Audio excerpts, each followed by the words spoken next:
We can talk about, the need for the quarterback is obviously going to be even greater with the news today, and nothing that was too shocking, but we talked about it in our pregame show. The report that Patriots are expected to part ways with Cam Newton after this season. This was obviously something that didn't quite fit. You gave the analogy before the game of the girl you have nothing in common with, but it seemed superficially like this would have been a good match. It ended up not being. Then Cam goes out and has one of his better games as a Patriot today with 242 yards passing and the 3 touchdowns. Caught one, 3 passing touchdowns. Nobody had that in the pool, right?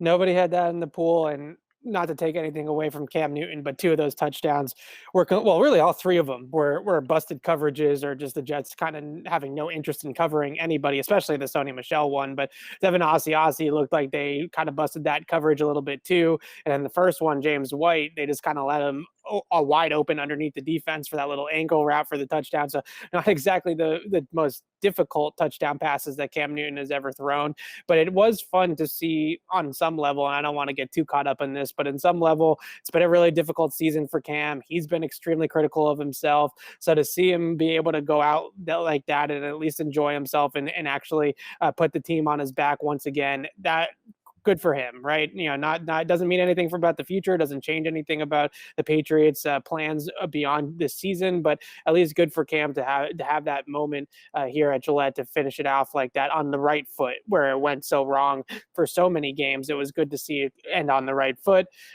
At the same time, it doesn't change anything. And I think the analogy that I used in the pregame is really the perfect one, right? Because the first couple of weeks of the season, training camp, we were legitimate after the Seattle game. We were legitimately having Cam Newton contract extension conversations. We did a video on our YouTube channel following the Seattle game of whether or not the Patriots and Cam Newton should reach a contract extension before the market got too pricey to re-sign Cam Newton for 2021. That was what we were talking about then. Then adversity hit. Then the real world hit. The real world came into play, and you realized, wow, this quarterback has deficiencies. His skills are diminishing. He's not a great fit for this offense anyways in terms of his skills as a passer, and it's just not really working. So eventually the time showed that this is not exactly the best match, and I think the Patriots are still going to feel that same way. Yeah, I think, but there isn't a person out here who was rooting for it to work out. In many ways, Cam Newton was a cool, departure from the Tom Brady era because it was a different style of quarterback. You might get to see something you hadn't seen for all of these years. Obviously, everyone talked about the personality, and that actually was a big thing. It sounds like media fluff that you get charmed by somebody and then you write these puff pieces because he's nice to you and you're not being critical enough. I think people were pretty critical of Cam Newton's play, but yeah. I actually think the value he had on his teammates, keeping everybody together in a really down year, is actually understated, not overstated, because this could have gotten away from them fast with lack of Tom Brady present, lack of the veteran leadership that's normally there all the time. And you still had some of it, but obviously you were missing some as well with the COVID opt-outs. This could have gone south a lot faster. I actually think Cam helped hold it together, helped kind of lift up some of the younger kids when they were struggling, helped keep a positive outlook on things, and was a net positive on the season. If you just look at it in terms of what would the worst case scenario have been, not saying worst case scenario / best case scenario is difficult to, everyone has their own interpretation. Some people wanted to see a tankathon sort of season, but this was, I think, about as good as it was going to get with this team. Right. And I also think that we could look at this a couple of years down the road when Jacoby Myers has an 1,000-yard season, or Devin Asiasi starts to blossom like he did today. And we could say, okay, it didn't work out with Cam. It was a 7-9 season. It's kind of that mediocre season that you want to avoid.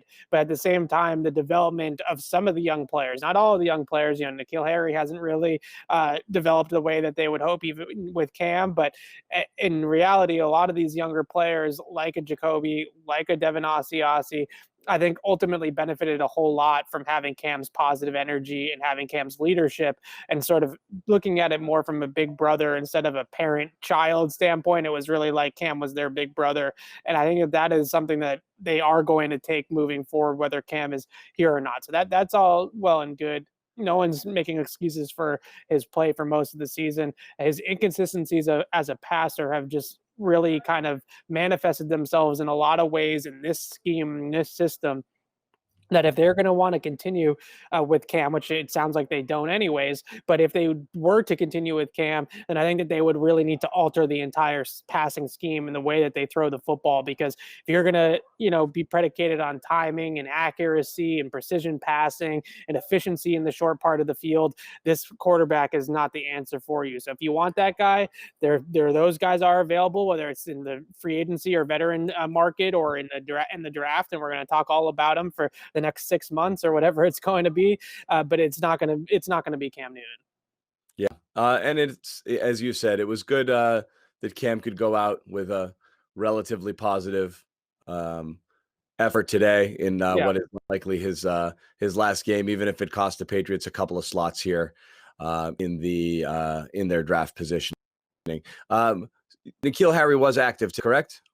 He was active, and it's interesting because it feels like the couple of times a game where he does get open, the ball just doesn't find him for some reason. But then when he does, but then he just doesn't, kind of reflect it in the box score, because he gets open maybe 2 or 3 times a game. Last game too, I was really critical of his performance, but even still, there was 1 or 2 times where he was open, he did flash open, and the ball just didn't make it there for whatever reason. So there's just been an entire disconnect of his in total development from start to bottom, right? Just the fact that he is not an elite separator, not a great route runner. His feet are still too slow. He's still, kind of drifting and not getting in and out of his breaks with any sort of urgency. He doesn't run fast enough in the straight line down the field to be a vertical threat.